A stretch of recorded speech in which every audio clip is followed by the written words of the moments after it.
di Alkitab diceritakan ketika ada seorang yang buta sejak dari lahir datang kepada Tuhan Yesus. Tuhan Yesus meludah di tanah, lalu dia campur-campurkan dan ditempelkan di matanya. Dia suruh sama orang itu, kamu pergi ke air, basuh.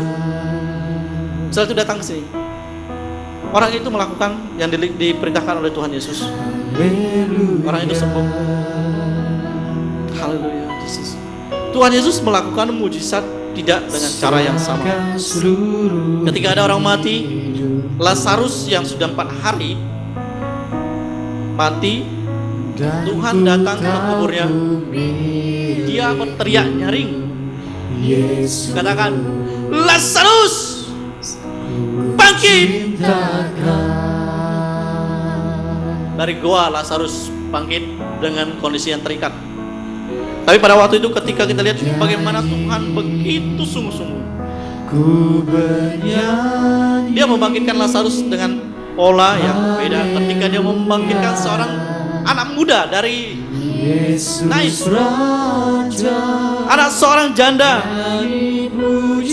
kaya, digotong, sudah mau dikuburkan, berjumpa dengan Tuhan Yesus. Tuhan Yesus bilang, hai anak muda, bangkit. Dia tidak teriak. Akhirnya anak muda itu bangkit. Berbeda ketika dia juga menemukan, membangkitkan seorang perempuan, anak perempuan. Dia bilang anak ini tidak mati, dia hanya tidur. Orang-orang menghina dan mengolok Tuhan Yesus. Tapi kita lihat bagaimana hanya dibangunkan saja. Anakku bangunlah. Bangkit orang itu. Setiap event saya perhatikan di Alkitab, setiap mujizat yang dilakukan oleh Tuhan Yesus berbeda caranya. Setelah Tuhan Yesus naik ke surga, hal yang berbeda juga dilakukan oleh Petrus, Paulus, Yohanes.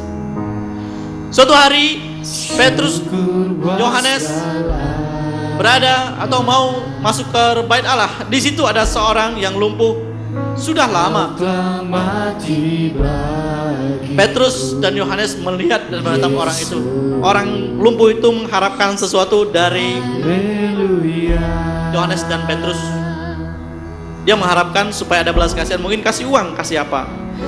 Tapi Petrus diselimuti rasa belas kasihan dan dia bilang sama orang yang lumpuh itu, serahkan seluruh emas dan perak tidak ada padaku, tapi yang aku punya, dalam nama Yesus orang Nazaret itu, bangkitlah dan berjalanlah. Orang itu berjalan dan orang pada terkagum-kagum. Dan banyak mujizat lagi. Suatu kali ketika Petrus berjalan hanya karena bayang-bayangnya saja, karena bayangan orang yang diletakkan sakit apapun, setan yang ada di situ, orang yang sakit disembuhkan.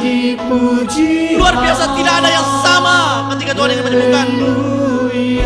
Pada tempat lain kita lihat di Alkitab, Paulus hanya sapu tangannya saja. Sapu tangan Paulus diletakkan kepada orang yang sakit, yang dikuasai kerasukan, semuanya dilepaskan dan disembuhkan. Kuncinya satu, bukan Paulus, bukan Petrus, bukan hamba Tuhan yang besar, bukan PDI, tapi adalah firman Tuhan itu menjadi rema, menjadi hidup. Itu sebabnya Tuhan bilang, percaya saja, just believe. Haleluya. Yesus itu tidak pernah berubah. Dalam Ibrani 13 ayat 8, Yesus Kristus tetap sama dari dulu, sekarang, dan sampai selama-lamanya. Kalau dia tidak berubah, termasuk kuasanya juga tidak pernah berubah. Saudara, adakah di antara kita yang sakit atau yang terikat oleh kuasa kegelapan? Saya hanya mau sampaikan, bukan karena saya, firman Tuhan yang berkuasa. Kalau engkau sakit, angkat tanganmu. Dan kalau engkau tidak keberatan datang di tempat ini, saya akan berdoa. Kita akan berdoa. Kita boleh melihat nanti pekerjaan Tuhan akan dinyatakan. Haleluya. Haleluya. Kalau ada yang sakit, Raja, nyanyi puji. tidak ada yang mustahil bagi Allah. You just believe it. Ada bagian yang engkau harus lakukan dan ada bagian Tuhan yang harus lakukan. Haleluya. Adakah di antaramu yang saat ini yang terikat oleh kuasa kegelapan? Firman Tuhan berkata, firman Tuhan yang akan melepaskan. Bumi, langit dan bumi diciptakan karena firman Tuhan. Firman Tuhan siapa? Dia adalah Yesus. Tidak ada yang mustahil.